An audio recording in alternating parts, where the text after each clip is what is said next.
जो सदा से सभ्यता का गढ़ था, वो आज भी विश्व का नेता है। ये है नया भारत जो वसुधैव कुटुंबकम का प्रणेता है। हर गांव और शहर से जुड़े हैं प्रगति के तार, यहाँ तेज है सबके विकास की रफ्तार। आज यंग इंडिया के हाथ में है विश्व क्रांति की मशाल। यही तो है नया भारत, सुनहरा अमृत काल।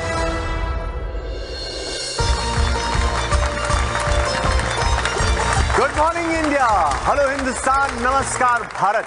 क्या आपको पता है कि वर्ल्ड्स लॉन्गेस्ट रनिंग कंप्यूटर किसने बनाया? देश का पहला पोर्टेबल वाटर पोल्यूशन डिटेक्टर किसने इन्वेंट किया?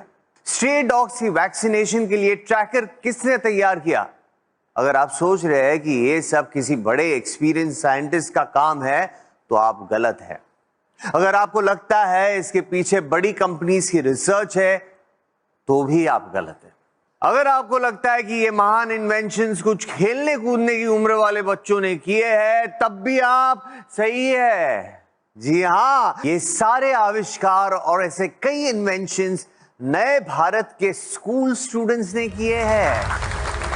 भारत सरकार ने हमारे देश के स्टूडेंट्स में क्रिएटिविटी और क्रिटिकल थिंकिंग को बढ़ावा देने के लिए इंस्पायर स्कीम शुरू की है, जिसमें स्टूडेंट्स अपने साइंटिफिक इनोवेशन के आइडियाज भेज सकते हैं। 2020-21 में इस स्कीम के तहत देश भर के 2 लाख स्कूल से 6.5 लाख आइडियाज इनवाइट किए गए, जिसमें से बेस्ट आइडियाज को डिस्ट्रिक्ट, स्टेट और नेशनल लेवल कॉम्पिटिशंस में एग्जिबिट किया गया।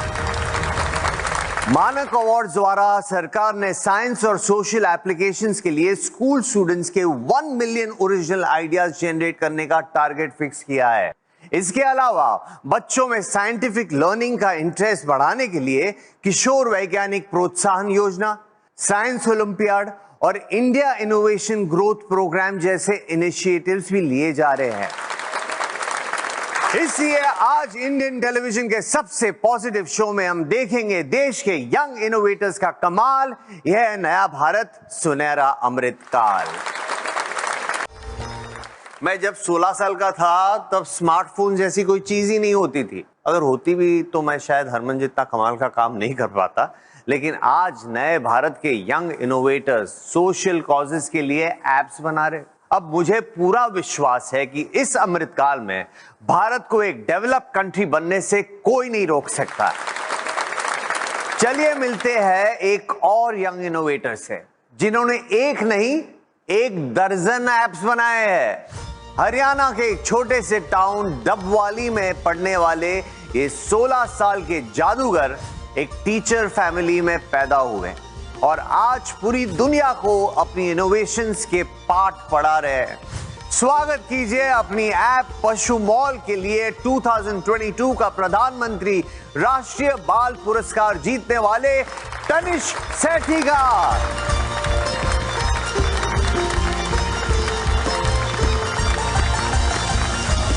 तनिष्क, स्वागत है आपका नया भारत सुनहरा अमृतकाल में। Thank you sir. तनिष्क, आपके ये पशु मॉल ऐप के बारे में हमें बताइए। सर, मेरे ऐप का नेम है पशु मॉल। जी। लिटरली पशुओं का मॉल। जब कोरोना पीरियड था ना, तब मैंने अपने आसपास देखा जहाँ पर जो हमारे किसान जो ऐसे गाय भैंस ऐसे पशुओं को बेचने का काम करते हैं, उन्हें कोई इनकम नहीं हो पा रही थी क्योंकि पशु मंडीज बंद थी और उन्हें एक सोल्यूशन की ज़रूरत थी। तब मैंने अपनी एंड्रॉयड डेवलपमेंट की नॉलेज की मदद से उनके लिए एक ऐसा ऐप डेवलप किया जहाँ पर वो अपने पशुओं की ऑनलाइन सेल परचेज कर सकते हैं। ये ऐप कैसे एग्जीक्यूट होता है, प्रोसेस क्या होता है इसका? सर, इसमें ऐसा है कि कोई भी किसान है, जैसे उनके पास एक गाय है, वो उसे बेचना चाहते हैं, तो वो हमारे ऐप पर आएंगे, आसानी से 2 मिनट में अपनी गाय की पिक और जो भी डिटेल्स, जैसे कितना लीटर दूध देती है फॉर एग्जांपल, ऐसी वो डिटेल्स डालकर उसमें सबमिट कर देते हैं।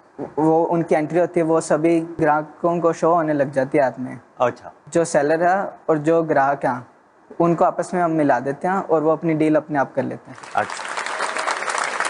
और आपके पशु मॉल का आप हमें एक डेमो दिखा सकते हैं? जी सर, ये मेरा ऐप है पशु मॉल। मैं आपको जो ग्राहक है उसकी जर्नी दिखाता हूँ। जैसे उन्होंने क्लिक किया कि मैं पशु खरीदना चाहता हूँ, तो वो अपनी यहाँ पर बताएंगे कि वो कौन सी स्टेट्स हैं यहाँ। तो ये ऐप पूरे पैन इंडिया के लिए। और उसके बाद वो यहाँ पर अपना पशु सिलेक्ट करेंगे। जैसे इसमें 10 कैटेगरीज हैं। अच्छा। अगर जैसे वो गायें खरीदना चाहते हैं तो वो गाय पर क्लिक करेंगे। अच्छा। उसके बाद उन्हें जो भी अलग अलग सेलर्स ने अपनी एंट्रीज बनाई हैं, जैसे उनकी वहाँ पर उन्हें ऐसे डिटेल्स शो होने लग जाएंगी। इतनी सारी गाय में से डिसीजन ले सकते हैं कि उन्हें कौन सी वाली परचेज करनी है। और अगर उन्हें कोई पसंद आती है उनमें से तो वो उसके सेलर से सीधा कांटेक्ट करके अपनी डील फाइनल कर सकते हैं। वाह बढ़िया। गांव में तो आपको बहुत दुआएं मिलती होगी, गांव के हीरो बन गए होंगे आप। सर शुरू में थोड़े स्केप्टिकल थे लोग जरूर जी, लेकिन अब उन्हें बहुत बढ़िया लगता है जी। अब वो कई तो कहते हैं कि आपका ऐप बेटर है ऑफलाइन से। तो आपके ऐप के थ्रू कितने बायर सेलर्स मिले और कितने ऐसे सेल्स हुए? मैं सर आपको बताऊं तो अप्रोक्सीमेटली 25,000 किसान ऑल इंडिया में अभी से यूज़ कर रहे हैं। अच्छा अच्छा। और इससे अब तक 5-6 हज़ार के करीब पशुओं की सेल हो चुकी है। वाह। अच्छा, इसके अलावा आपने और कौन से ऐप्स बनाए? सर मैंने अब तक टोटल 12 ऐप्स बनाए हैं। 12 ऐप? जी सर। मैंने अपना पहला ऐप बनाया जुलाई 2020 में, list up. List up to do list app है जो हम अपने कोई भी टास्क उसमें ऐड कर सकते हैं और वो हमें रिमाइंडर देता रहता है अलार्म से। बढ़िया। कि आपका ये काम पेंडिंग है और आप इसे कंप्लीट कर लो। बढ़िया। फिर लिस्ट अप के बाद मेरा सेकंड ऐप आया। हाँ। मैंने 2 ऐप्स बनाए ट्रांसलेटर ऐप्स। पहला स्पीक इंडिया और स्पीक वर्ल्ड। बढ़िया। जो स्पीक इंडिया ऐप है उसमें हमारी इंडियन लैंग्वेजेस टोटल 10 लैंग्वेजेस उसमें मैंने ऐड किए हैं। हाँ। इंडियन लैंग्वेजेस सिर्फ उन्हें हम वाइस वर्सा आपस में भी बोलकर और लिखकर दोनों तरह से ट्रांसलेट कर सकते हैं। वाह। और जो स्पीक वर्ल्ड है उसमें वर्ल्ड की टोटल 95 लैंग्वेजेस हैं जिन्हें हम आपस में ट्रांसलेट कर सकते हैं। वाह। फोर्थ ऐप था स्कैन बाय। ओके। उसमें कोई भी व्यक्ति अपना कुछ भी डेटा ऐड करके ना QR कोड बना भी सकता था। ये क्या, थोड़ा समझाएंगे ना कि क्या होता है इससे? जैसे इस ऐप में ऐसे था कि जैसे आपके पास कोई भी इंफॉर्मेशन है हाँ। और आप उसे QR कोड में इंक्रिप्ट करना चाहते हो जी, तो आपने उसे ऐप में एंटर किया। हाँ। और आपने बस सबमिट कर दिया और आपके पास एक कलरफुल सा QR कोड बनकर आ जाएगा। ओ। तो मैंने अगस्त 2021 में हमने अपनी एक कंपनी इनकॉर्पोरेट की हमने, जिसका नाम है Rosella technologies India private limited. जब ये PM वानी स्कीम लॉन्च हुई ना तो उसमें मैंने देखा कि इसमें ऐसे कोई इंडिविजुअल नहीं पार्ट ले सकता। अच्छा। इसमें कंपनी काम करती है। अच्छा। और वो हमारी कंपनी को लाइसेंस देते हैं। अच्छा। कि आप अलग अलग जगह पर हर गांव में इंटरनेट हॉटस्पॉट बूथ्स बना सकते हो। अच्छा। जिसे वो अपनी भाषा में PDO बोलते हैं जी, पब्लिक डेटा ऑफिस। अच्छा। वो भी इंडिया में काफ़ी लार्ज स्केल पे चल रहा है काम उसका। अच्छा। और हम उनके एग्रीगेटर रहते हैं हमारी कंपनी। अच्छा। हम अपने PDOs को एक डिवाइस प्रोवाइड करवाते हैं जिसकी मदद से वो अपना वाईफाई रीसेल कर पाते हैं। और जो डिवाइस की रेंज 200 मीटर के रेडियस में उसकी रेंज एक्सटेंड हो जाएगी उसके हॉटस्पॉट की। और जो भी वहाँ पर लोग रहते हैं वो हमारे ऐप के थ्रू उस वाईफाई के साथ कनेक्ट करके उसका यूज़ ले सकते हैं। ओह। सबसे बेस्ट पार्ट इसका कि जो ग्रामीण व्यक्ति है ना जिसे वाईफाई की ज़रूरत है जी, वो सिर्फ 5 रुपए में 10 GB डेटा एक दिन के लिए यूज़ कर सकता। वाह कमाल। इतना सस्ता। आपको प्रधानमंत्री राष्ट्रीय बाल पुरस्कार 2022 मिला अपने पशु मॉल के लिए, तो आपको कैसा लगा? कि तब तो पूरी हीरो वाली फीलिंग आ रही थी तब। कि जैसे पूरा हफ्ते ही मैं इंटरव्यूज देता रहा और हमारे स्कूल ने तो मेरा रोड शो भी निकाला ऐसे जीप पर। रोड शो निकाला? हाँ, पूरी सिटी में। जब मुझे अवार्ड मिला उसके बाद ना मेरे ऐप्स की क्रेडिबिलिटी भी बहुत बढ़ गई कि जैसे अब कहने लगे लोग कि इस ऐप को प्रधानमंत्री जी ने अवार्ड दिया और हम इस ऐप से अपना पशु बेचेंगे। हाँ। आपके फादर भी हमारे साथ हमारी ऑडियंस में मौजूद है, आपके फादर से कुछ बात कर लें? Sure sir. हेलो सर, कैसे आप? नमस्कार। नमस्कार सर। तो आपको कैसा लगता है? जब से प्रधानमंत्री जी से ये सम्मानित हुआ है तब से ही हमें हर रोज़ नया कुछ ना कुछ देखने को मिल रहा है। लगभग शहर की हमें 20 से ज़्यादा संस्थाएं हमें सम्मानित कर चुकी हैं। वाह।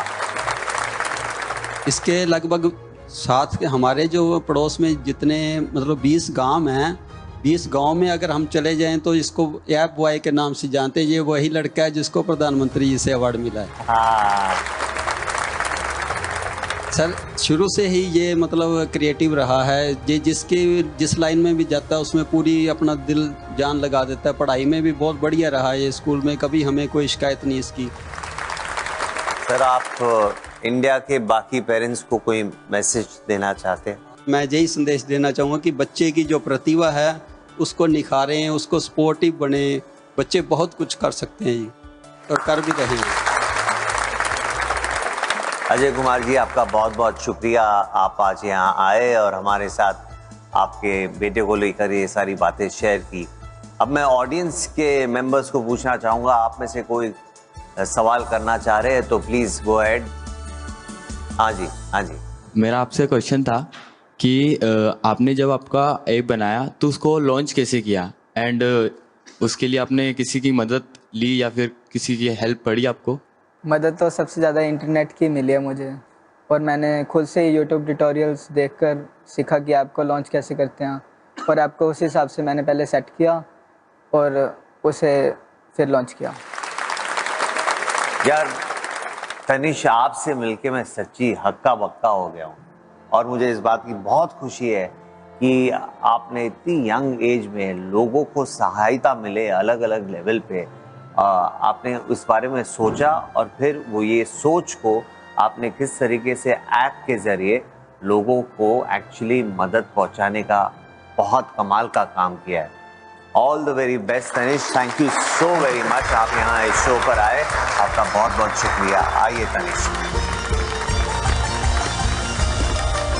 कहते हैं किसी देश का फ्यूचर देखना हो तो वहां के यंग बच्चों को देख लो।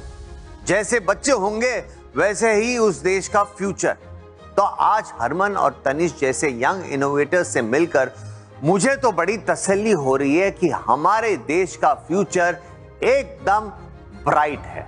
जिस कंट्री में 10वीं 11वीं के बच्चे इतने रिस्पॉन्सिबल मुद्दों के इनोवेटिव सॉल्यूशन डिजाइन कर रहे हो, उसे भला विश्व गुरु बनाने से कौन रोक सकता है?